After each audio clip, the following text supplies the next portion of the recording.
Hello and welcome to another NGen Math 8 lesson by eMathInstruction. My name is Kirk Weiler and today we're going to be doing Unit 2, Lesson 9 on congruent triangles. Now in the last lesson we discussed congruent figures in general. What does it mean for a geometric object to be congruent? And we're going to review that in the first exercise. Now it's going to be important though because congruency is all about the ability for one object to sort of be traced out and then placed on top, exactly on top of another object. So one of the things we're going to be using in this lesson again is what's known as tracing paper. Make sure to have some of that handy. It's going to be very important. That being said, let's jump right in to exercise number 1. All right, here we go. A review of congruent angles. Very, very important. If we're going to talk about congruent triangles, we need to make sure that we know what a congruent angle is to begin with. So exercise number 1, here we go. Given angle A, shown below, use tracing paper to determine which of the other 3 angles is congruent to angle A. All right, fantastic. So again, what I'd like you to do is take your tracing paper out, just kind of like I've done. Trace out angle A onto your paper and then kind of move it onto all 3 of these other angles to figure out which one, and there is only one, which one of the angles is congruent to angle A.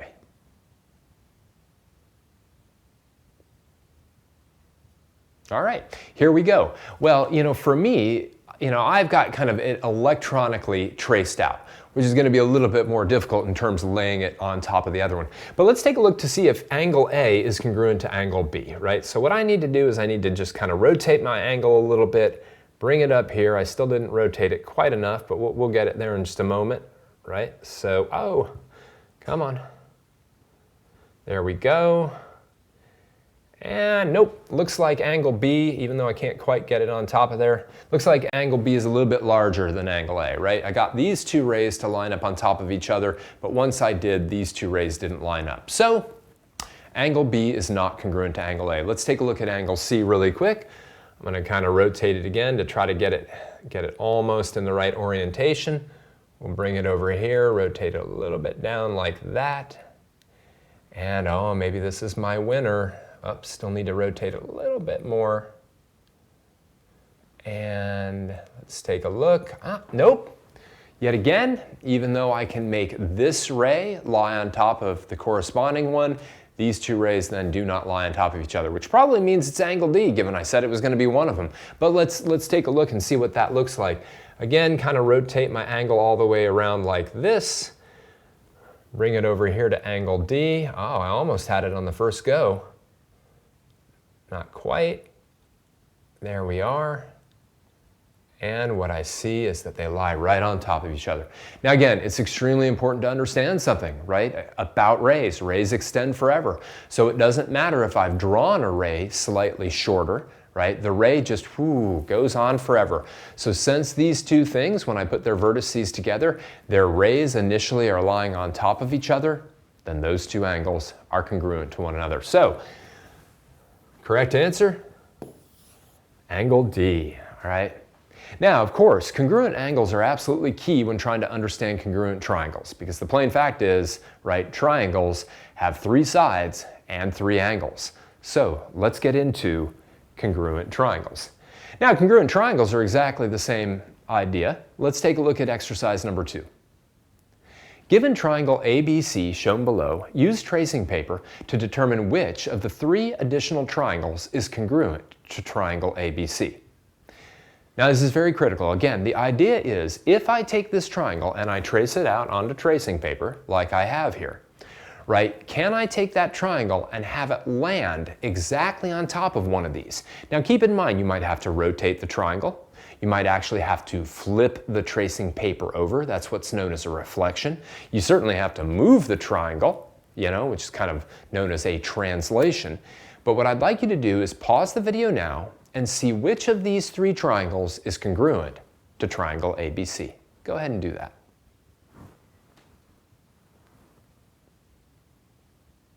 All right, well, let's see if it's triangle DEF. Now I'm going to have to do a little bit of work to figure that out, but I can take this triangle and maybe rotate it a little bit up like this.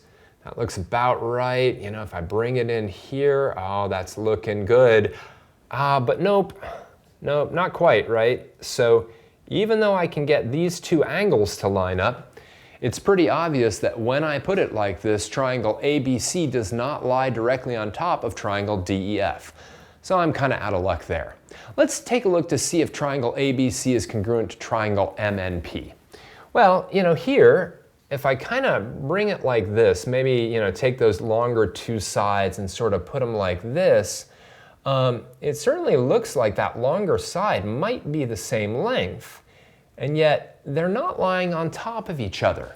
At least not yet, all right? But maybe I need to flip my tracing paper over. Maybe I need to flip-flop, but I can do that on my board by literally using my flip command.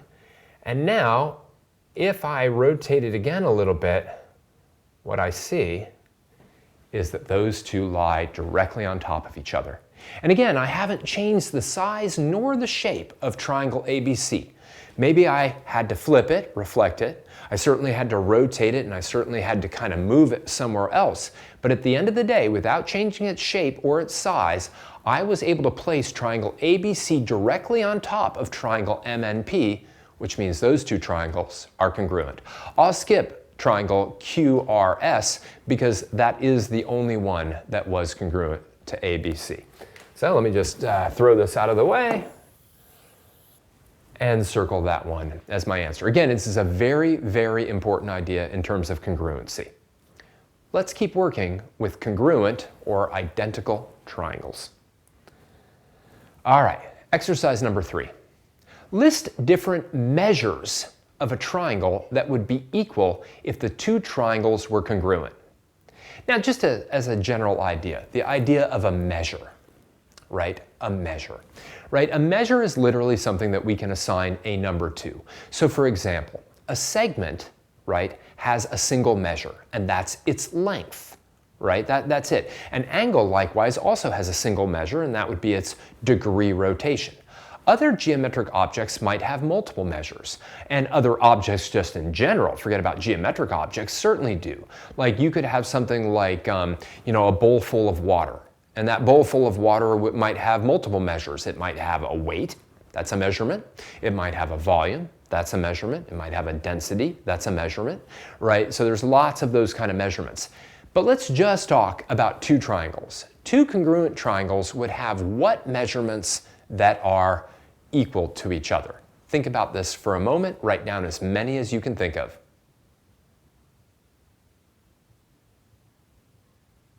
All right. Well, one thing is certainly true. Like, let me just sketch really quickly. Like, let's say you had this triangle, and let's say you had one that was congruent to it, right? So what I definitely have would be, side lengths would be equal between the two triangles.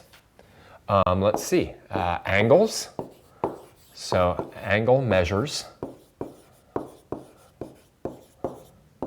would be equal.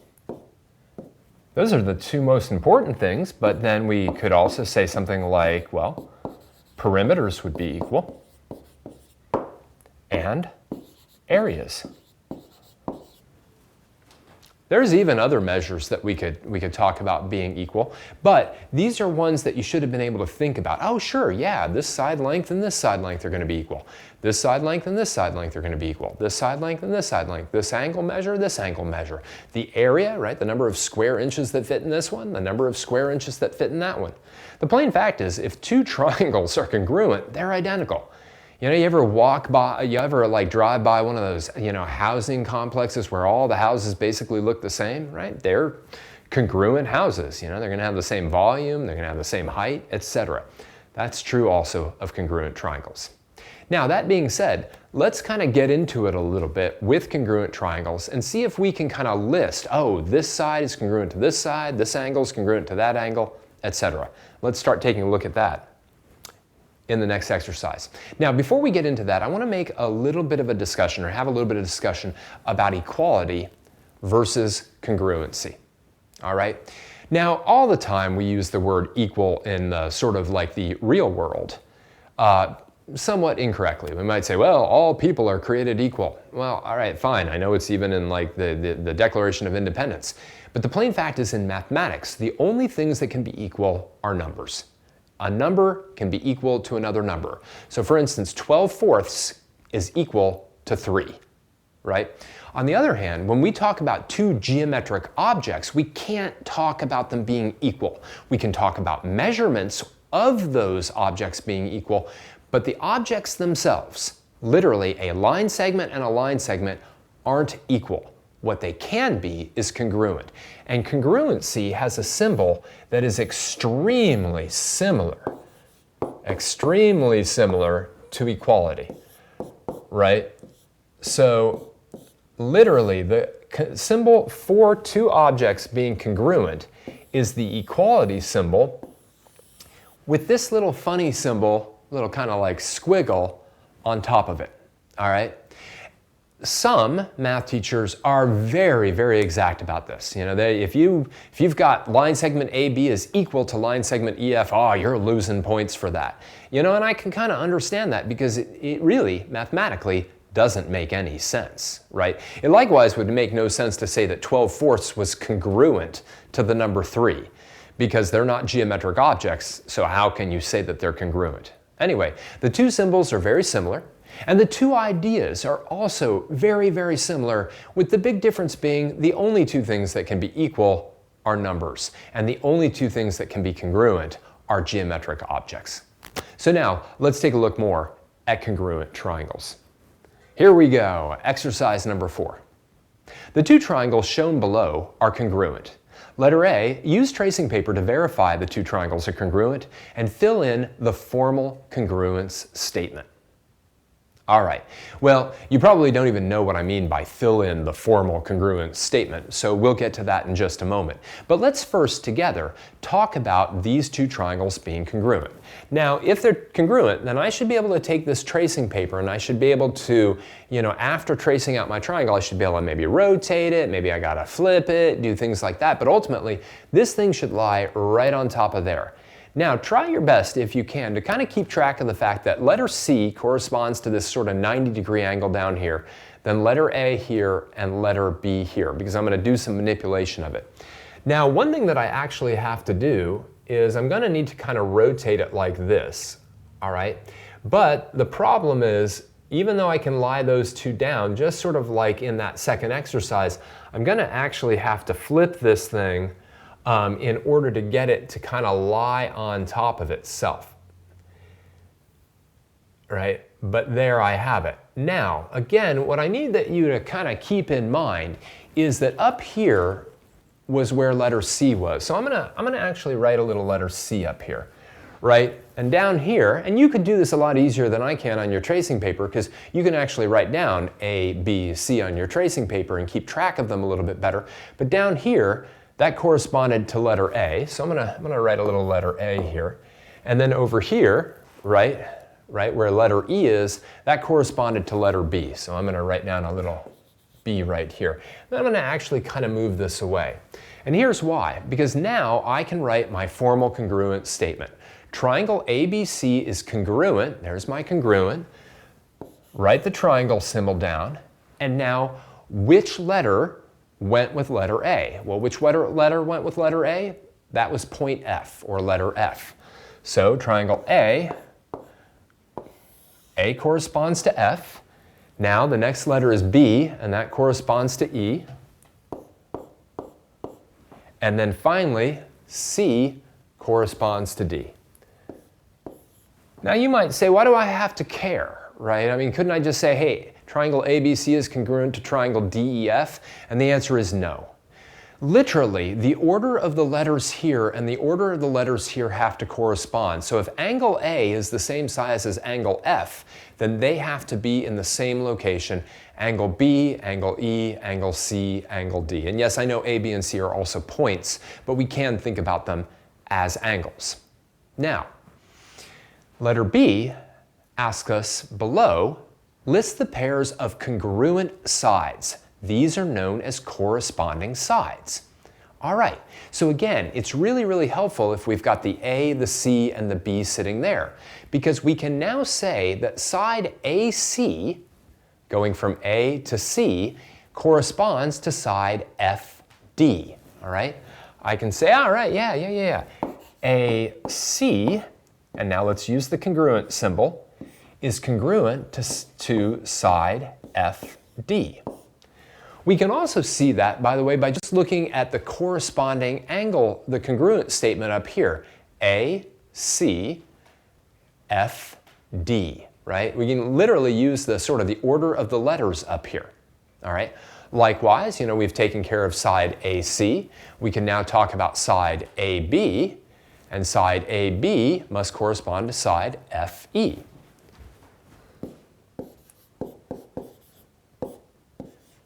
AB is congruent to side FE. They are corresponding sides. They're in the same place on the triangle.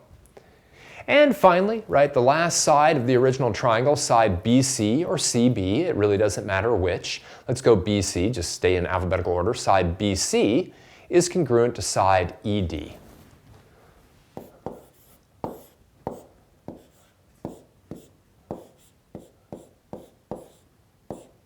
And that's it, right?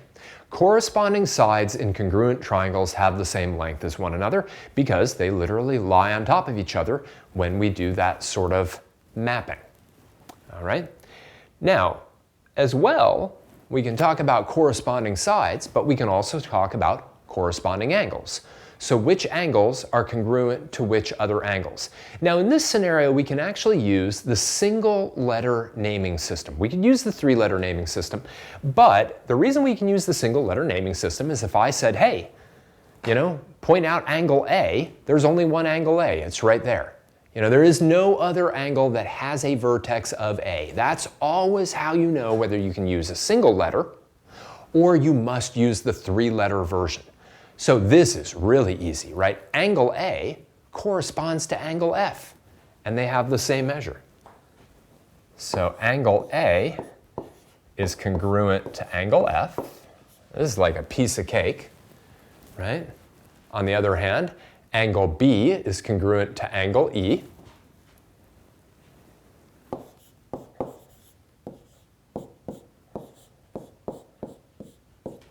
And finally, right, angle C is congruent to angle D.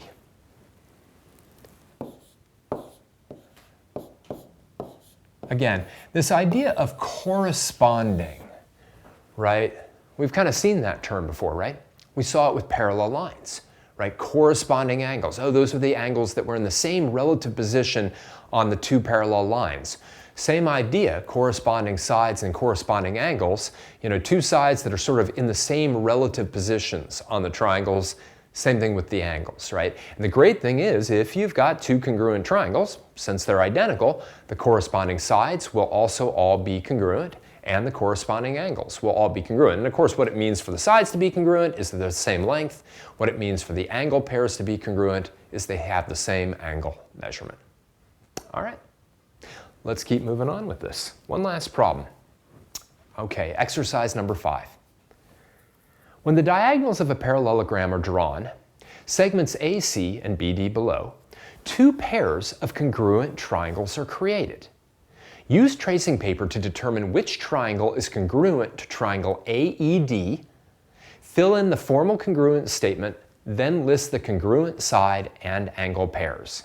All right, so just to be very clear, right? We always name triangles with the 3 points that serve as their vertices, right? So triangle AED is AED.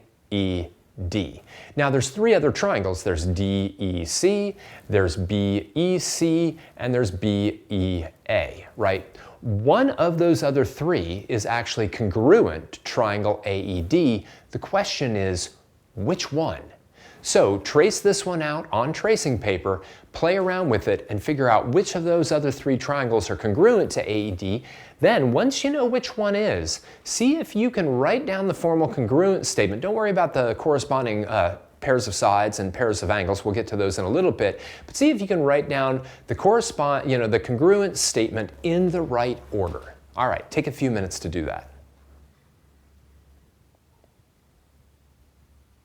Well, some of you who have very good visualization skills can probably tell right away that AED is going to be congruent to CEB. And I can actually figure that out pretty easily. I don't even have to flip the triangle this time, but I do need to rotate it about 180 degrees, actually exactly 180 degrees, and then it lines up just perfectly with triangle BEC. Now, what may or may not be obvious is that the D, right, corresponds with the B, and the C corresponds with the A. So if I rotated this back, right, this portion would go up here, this portion would go down here, and then the E corresponds to itself. So literally triangle AED will be congruent to triangle CEB.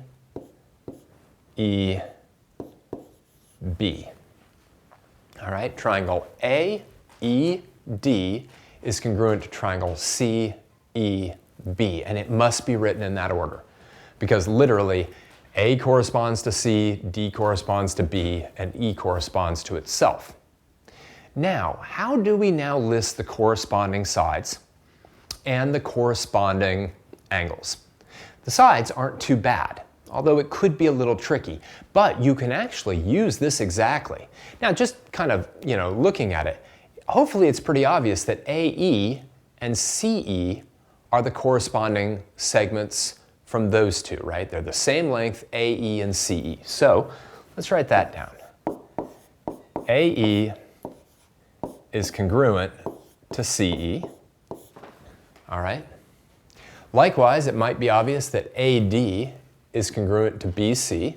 These two are the congruent side pairs. So AD is congruent to CB. And finally, right, we can also say that DE is congruent to BE.